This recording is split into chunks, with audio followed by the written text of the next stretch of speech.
Today we're back looking at some more creepy missing people on TikTok. Nope, this is not a 14-year-old boy, and people don't even know if he's real. A boy named Rudy, after being missing for 8 years, was finally located outside a church with bruises and cuts all over his body. Many were terrified because where did he go for 8 years? How is he alive, and why does he have bruises? Oh, but there's worse news, because Rudy came back unable to speak, meaning he's not able to currently form any words or any information about where he has been and who has done this to him. Apparently, when his mother tries to hug or touch him, he flinches and moves away as he thinks she'll strike him. Rudy went missing one day after walking his 2 dogs, and then the dogs came home, but Rudy did not. Rudy was found barely okay in the same city he went missing when someone called 911. His mother released a statement saying a good Samaritan found him last week sleeping outside a church in Houston. He was then admitted to the hospital, and it turns out he believes he's a different person with a different name, and he's 14 years old. What's even stranger is that the family of Rudy all claimed that Rudy was never missing and was just hanging out with them the other day, and neighbors have said that they have seen Rudy with his mother all these years. Wait a minute, what? I'm so confused by that. So basically that guy was apparently missing for like 8 years. He was found with cuts, bruises, not knowing how to speak, his name, etc. And it turns out the whole time he wasn't missing, he was actually with his family and neighbors seen him, etc. That is weird, I don't know. Is that like real, is it fake? So did he go missing or not? That's what I'm thinking, like there was literally a full-on missing poster. That is weird. So was it the mother who did this to him? I'm thinking it might be, or maybe he's got something wrong with him, like mental health issues, because he says he thinks he's 14, but then he was also missing for 8 years allegedly, and then he had like cuts and bruises. Where did he get them cuts and bruises? Why does he know how to speak, etc.? Something weird is going on there. There needs to be an investigation done. Maybe he's traumatized, but traumatized from what? Something has happened for you to be traumatized. What has happened to this boy?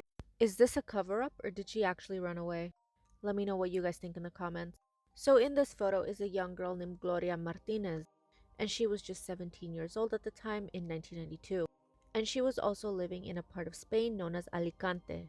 Now, the official story that her parents were given was that she was just another runaway, but as they started looking deeper into the case, they noticed way too many inconsistencies and unanswered questions for her to just be a runaway.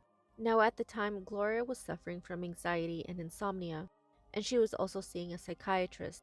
The psychiatrist then encouraged Gloria's parents to take her to a mental health clinic. And this particular clinic was marketed as kind of being very luxurious.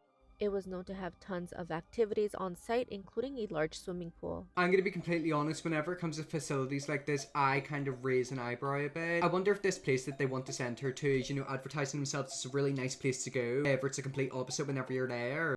So they agreed, but Gloria's mother Isabel wanted to stay with her daughter the first night at the clinic.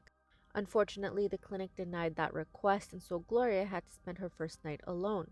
And it was on that first night on October 30th, 1992, that Gloria disappeared. Now, according to reports, apparently she had been heavily sedated and even restrained to her bed. But somehow she managed to break free. But not only that, she also would have had to scale a 2-meter wall without any shoes and without her glasses, which would have been incredibly difficult for her to do because she had very poor vision. The following day, the search began for Gloria, which proved to be unsuccessful. And this was extremely odd because the clinic was located in a somewhat rural area. So this meant that the amount of places where Gloria could have gone to hide were very limited. And then eventually the case went cold. Then several years later, there was a very strange discovery made at the clinic. There was a routine maintenance check being done on the property, and as they were inspecting the septic tank, they discovered underwear and a belt. And it would later turn out that these 2 things belonged to Gloria. And obviously there were tons of questions how these things could have possibly gotten in there. And it also ended up raising concerns about the thoroughness of the original investigation. But not only that, apparently after she had been checked in, she had also been diagnosed with borderline personality disorder and psychosis. However, her parents disagreed with this diagnosis and said that their daughter was likely just suffering from depression and anxiety, and that the entire plan was for her to just spend a few days there before coming back home. Later on, several witnesses who lived nearby the clinic also said that they apparently saw someone running around at night, and most of these people had dogs which started barking at the strange behavior of a woman.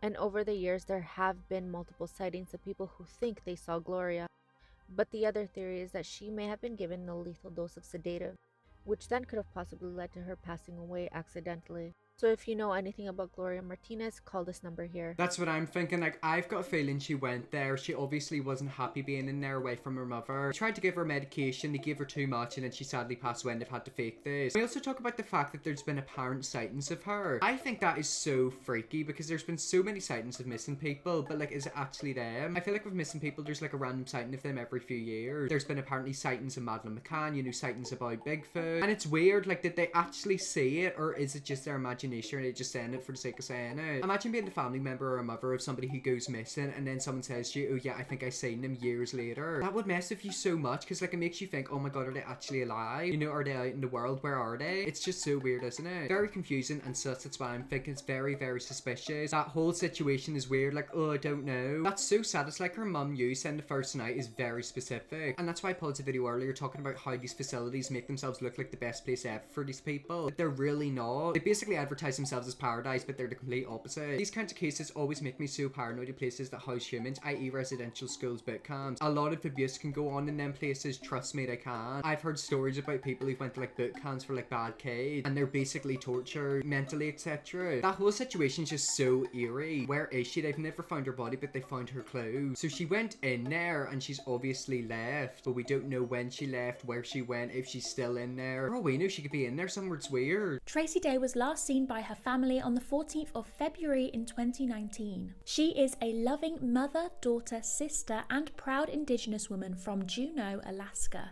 And what's so frustrating about her disappearance is the fact that authorities have yet to take her case seriously. They do this every single time. Someone goes missing and they don't take it serious. They ignore all the red flags, and then whenever they actually look into it, it's far too late. It's what they do every single time. Her daughter, Kaylin Schneider, who has a fantastic ASMR TikTok channel, has fought incessantly to get her mother's case heard. Kaylin last spoke to her mum that Thursday in 2019 and thought it was strange when she didn't contact her the following day. On the 14th, Tracy dropped some bags at her own mother's house before walking to the boathouse of a man she was seeing at the time named John. John admitted to seeing Tracy the next day on the 15th, yet no one else seemed to hear from her. And supposedly, he later backtracked on his story.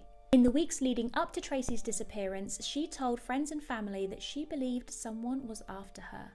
But it seems as though law enforcement have disregarded this and other pieces of evidence due to her difficulties with mental health.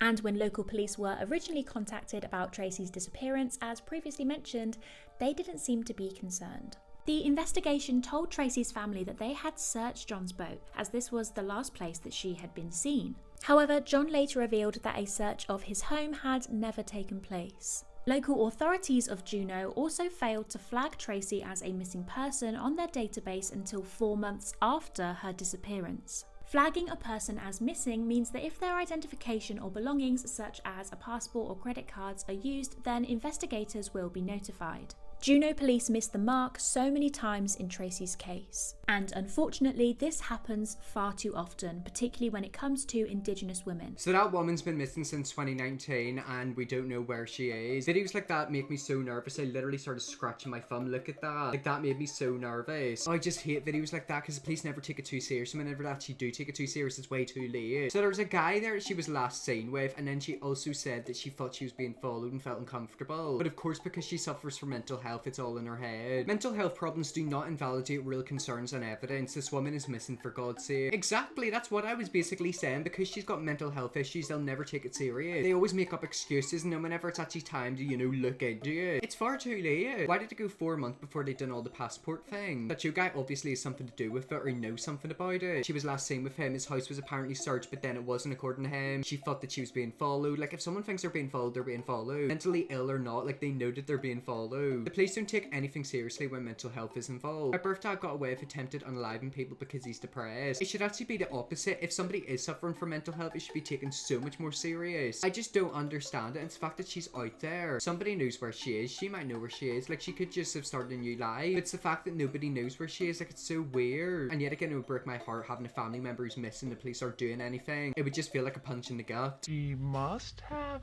been out of her head.